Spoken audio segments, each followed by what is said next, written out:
மீண்டும் 12ஆம் அதிகாரம் ஓசியாவின் புஸ்தகம் 1வது வசனத்தை வாசி. கொண்டற் காற்றை பின் தொடர்கிறான். அவன் நாள்தோறும் பொய்யையும் கேட்டையும் வர்த்திக்க பண்ணி அசீரியரோட உடன்படிக்கை பண்ணுகிறான்.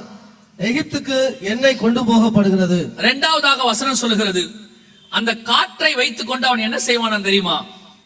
பொய்யையும் கேட்டையும் வர்த்திக்க பண்ணுகிறான். 100% இந்த தீர்க்க தரிசனம் இப்பொழுது நிறைவேறிட்டு. போய் வலைத்தளத்துல பாருங்க, அது யூடியூபோ, பேஸ்புக்கோ, இன்ஸ்டாவோ, எக்ஸ் தளமோ, எதை வேணா போய் பாருங்க. பொய் கேடு இதுதான் மேஜராக இருக்கும். பொய்யான விஷயங்கள் இருக்கும், இல்ல கேடான விஷயங்கள் இருக்கும். இதான் மேஜரா இருக்கும். நன்மையான விஷயங்களும் உண்மையான விஷயங்களும் குறைவா இருக்கும். ஒருத்தரை பார்த்தா அவதூறு, தூஷணம் அதிகமா இருக்கும். இன்னைக்கு தூஷிக்கிற காலம். 2 தீமோத்தேயு 3ஆம் அதிகாரம் 1-2 வசனத்துல பவுல் எழுதுகிறார், கடைசி காலத்துல கொடிய காலங்கள் வரும் என்று அறிவாயாக. எப்படி எனில் மனுஷர்கள் தற்பிரியராயும். தற்பிரியம்னா என்ன தெரியுமா? ஒரு நல்ல தற்பிரியத்துக்கு உதாரணம் உங்க செல்ஃபி. நம்ம பார்த்து நம்மளே பிரியமா எடுக்கிறது அழகு. ஒரு காலத்துல 20 வருஷத்துக்கு முன்னாடி போட்டோனா ஒன்னு எடுப்பாங்க. நான் சொல்றது ஒரு வருஷத்துக்கு ஒன்னு எடுப்பாங்க, பர்த்டே அன்னைக்கு. இன்னைக்கு அப்படி இல்ல, ஒரு நாளைக்கு 100 போட்டோ. தற்பிரியம் நம்மள அப்படியே. இது மட்டும் இல்ல, நிறைய தற்பிரியத்துல நிறைய கேட்டகரி இருக்கு. உங்களுக்கு ஈஸியா ரீச் ஆகுது சொல்றேன். அதை விட அடுத்து என்ன இருக்குது? தொடர்ந்து வாசிங்க. தற்பிரியராயும், வனப்பிரியராயும், வீம்புக்காரராயும், அகந்தை உள்ளவர்களாயும், தூசிக்கிறவர்களாயும். இதுதான் இப்ப இருக்கு. மீடியாவில் போய் பாருங்க. அகந்தை உள்ளது, தூஷிக்கிறது, தற்பிரியம், பணப்பிரியம். பணப்பிரியம்னா என்ன? பணத்தாசன் நார்மலா சொல்ல முடியாது. இன்னைக்கு யூடியூப்ல போய் பாருங்க. அந்த யூடியூப்ல வியூஸ் அதிகமா போய் நிறைய பேர் பார்த்தாங்கன்னா பணம் வரும். அதுக்காக என்ன பண்றாங்க? நிறைய பேரை பார்க்க வைக்கணும். அப்ப பார்க்க வைக்கிற மாதிரி ப்ரோக்ராம் போடணும். அந்த ப்ரோக்ராம் உண்மையா அல்லது ஜனங்களுக்கு நன்மையான அவங்களுக்கு கவலையே கிடையாது. பார்க்க வைக்கணும், அவ்வளவுதான். அதுல பொய் கேடு எத்தனையோ கிடக்கு. நீங்களே இப்ப எப்படி இருக்கீங்க தெரியுமா? கரப்ட் ஆயிருக்கீங்க. எப்படி கரெக்ட் ஆயிருக்கீங்க? நீங்களே யூடியூபுக்கு போறீங்க, ஒரு நல்ல ஆவிக்குரிய செய்தியோடைய தலைப்பு போட்டா நீங்க யாரும் போய் பார்க்கறது இல்ல. இப்ப இதான் இன்னைக்கு உண்மை. ஆவிக்குரிய படிகள் 7 பார்க்க மாட்டீங்க. பரிசுத்தத்தின் மேல் பரிசுத்தம் அடைவது எப்படி பார்க்க மாட்டீங்க. விசுவாசம் எனப்படுவது யாதெனில் பார்க்க மாட்டீங்க. எதை பார்ப்பீங்க தெரியுமா? அந்த போதகர் வாழ்க்கையில் நடந்தது என்ன. டோட்டல் விசுவாசி உள்ளதா இருக்கு, அவ்வளவுதான். அந்த ஊழியத்தில் நடந்த கொடூரம் உடனே உள்ள போய் ஒரே நேரத்தில் 10,000 பேர், 20,000 பேர், 50,000 பேர், 1,00,000 பேர். உங்க மைண்ட் எவ்வளவு கரப்டா இருக்குன்னு பாத்தீங்களா? அப்படி ஆக்கிட்டாங்க இந்த 10 வருஷமா. இந்த தமிழ்லைன் ஒண்ணு வைப்பான் டைட்டில், அதை இந்த மாதிரி வச்சாதான் நீங்க பாப்பீங்கன்னு உங்க மைண்ட கரெக்ட் பண்ணி வச்சிருக்காங்க. நன்மையானதை வச்சா நீங்க பார்க்க போறது இல்ல. நல்ல ஆவிக்குரியதான செய்திகளை வச்சா பார்க்கிற கூட்டம் குறைவு. அதே நேரத்துல அட்ராக்டிவா ஒண்ணு வைக்கணும். எங்களையுமே அப்படித்தான் மாத்தி வச்சிருக்காங்க. எங்க செய்திக்கு நாங்க அப்படி என்னைக்குமே வைக்கிறது இல்ல. எங்க சேனல்ல அந்த செய்தியில உள்ள உண்மைத்தன்மையை மட்டும் வைப்போம். ஆனா எங்க செய்தி எடுத்து போடுற அத்தனை பேரும் வைக்கிறதான தலைப்பை நீங்க பார்க்கணும். அடுத்து நடக்க போக கொடூர சம்பவம். நம்ம போட்டோ ஒன்று வச்சிருப்போம் சைட்ல. நீங்க அதே மெசேஜை என் சேனல்ல வந்து பார்க்க போறது இல்ல. ஏன்னா எங்க சேனல் நாங்க அப்படி வைக்க மாட்டோம். சற்று முன் வைந்த திடுக்கிடும் செய்தி எம்டி ஜெகன். எனக்கே ஆச்சரியமா இருக்கும். நானே போய் பார்த்துறேன் உள்ள. அதான் முக்கியம். என்னன்னா, ஒருவேளை நம்ம ஏதாவது பேசிட்டோமோ, எங்கேயாவது பேசிட்டோமோ.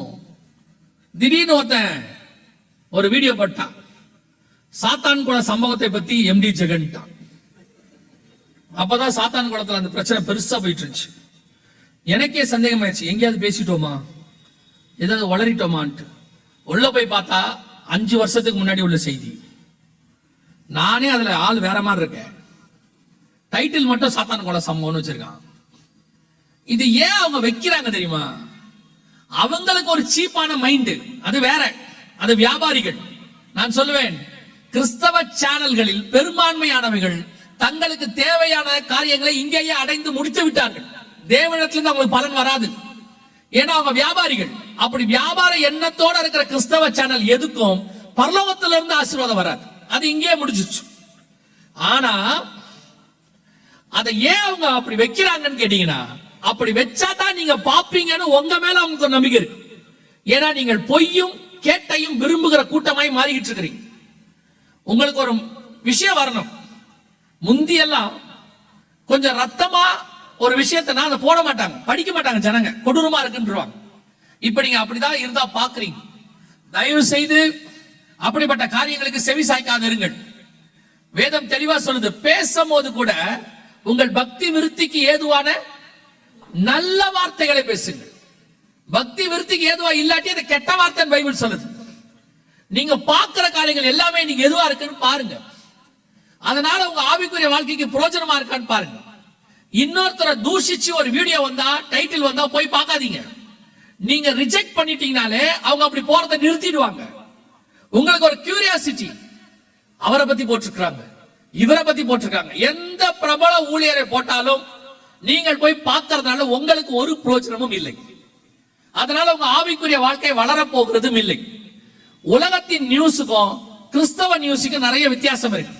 உலகத்தின் பாடலுக்கும் கிறிஸ்தவ பாடலுக்கும் வித்தியாசம் இருக்கு.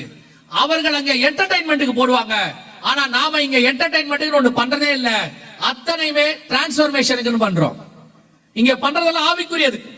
அவர்கள் அந்த என்டர்டைன்மெண்ட் இங்க கொண்டாடுறாங்க, கிறிஸ்தவத்துக்குள்ள கொண்டாந்து உங்களை என்டர்டைன் பண்ண விரும்புறாங்க.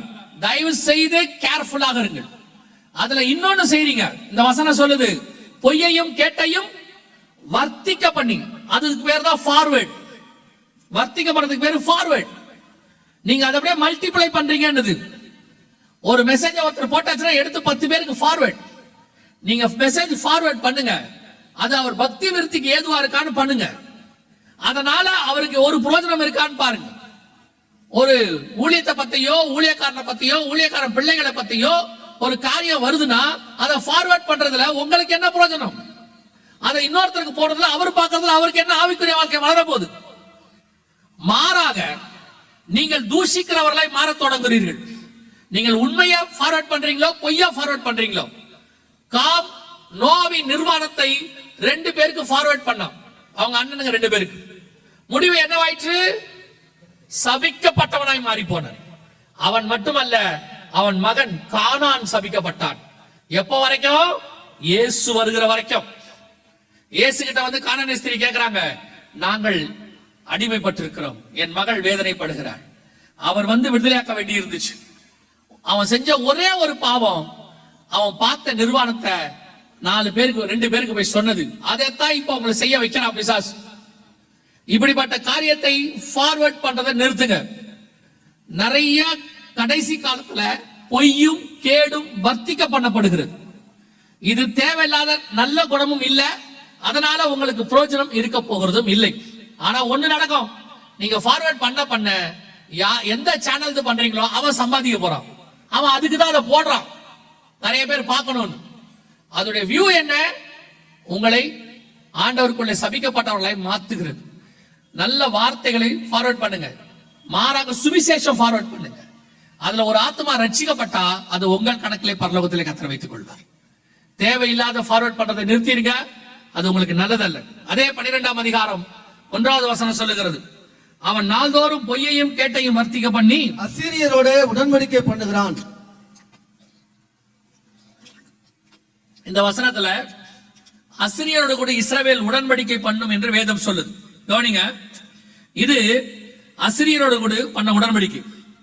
வேதத்துல அசீரியர் என்று சொல்லப்படுகிறதான அரபு தேசத்தோடு கூட உலக சரித்திரத்திலேயே முதல் முறையாக இஸ்ரவேல் உடன்படிக்கை பண்ணுச்சு. அதுக்கு பேர் ஆபிரகாம் அக்கார்ட் அப்படின்னு பேர். ட்ரம்ப் ஜனாதிபதியாக அமெரிக்காவுக்கு இருந்தபோது அவர் தலைமையில இஸ்ரவேலுக்கும் அரபு நாடுகளுக்கும், அதாவது யுனைடெட் அரப் எமிரேட்ஸ் என்று சொல்வார்கள், 7 நாடுகள் அவங்களோட கூட உடன்படிக்கை பண்ணுச்சு. இப்ப இன்னும் நிறைய நாடுகள் பண்ணியிருக்காங்க. இன்னும் சில நாடுகளை பண்ண சொல்லி ட்ரம்ப் கேட்டுக்கிட்டு இருக்கிறார். சோ அசீரியரோடு கூட உடன்படிக்கை பண்ணுதல் இது நடக்குமா அப்படின்னு கேட்டீங்கன்னா நடக்காது. ஏன் நடக்காதுன்னா, இஸ்ரவேலை அவர்கள் கொள்ளையா எதிர்ப்பார்கள். அவர்கள் ஒரு நாளும் அதை ஒத்துக்க மாட்டாங்க. எந்த அளவுக்குன்னு கேட்டீங்கன்னா, அவங்க எல்லாருடைய பாஸ்போர்ட்லயும் ஒண்ணு இருக்கும், அரபு நாடுகள் எல்லாத்துலயும். இந்த பாஸ்போர்ட் இஸ்ரவேலுக்கு வேலிடிட்டி இல்ல, வேலிட் இல்லன்னு போட்டிருப்பாங்க. அதோட அர்த்தம் என்னன்னா, இந்த பாஸ்போர்ட் இஸ்ரேலுக்குள்ள போக கூடாது அந்த அளவுக்கு. அது மட்டுமல்ல, மேட் இன் இஸ்ரேல் அப்படின்னு போட்ட ஒரு பொருள் கூட அரபு நாடுகளுக்குள்ள வராது. அந்த அளவுக்கு ரொம்ப இஸ்ரேல் மேல அவங்க கோபமா இருக்காங்க. ஆனால் வசனம் சொல்லுது, இஸ்ரவேலும் அசிரியா அரபு நாடுகளும் உடன்படிக்கை பண்ணுவார்கள் என்று சொல்லி. அந்த தீர்க்க தரிசனம் 2022 நிறைவேறி விட்டது. ட்ரம்ப் முதல் முறையாக வந்தபோது ஆபிரகாம் அக்கார்ட் என்று சொல்லக்கூடியதான இந்த தீர்க்க தரிசனம் நிறைவேறிடுச்சு.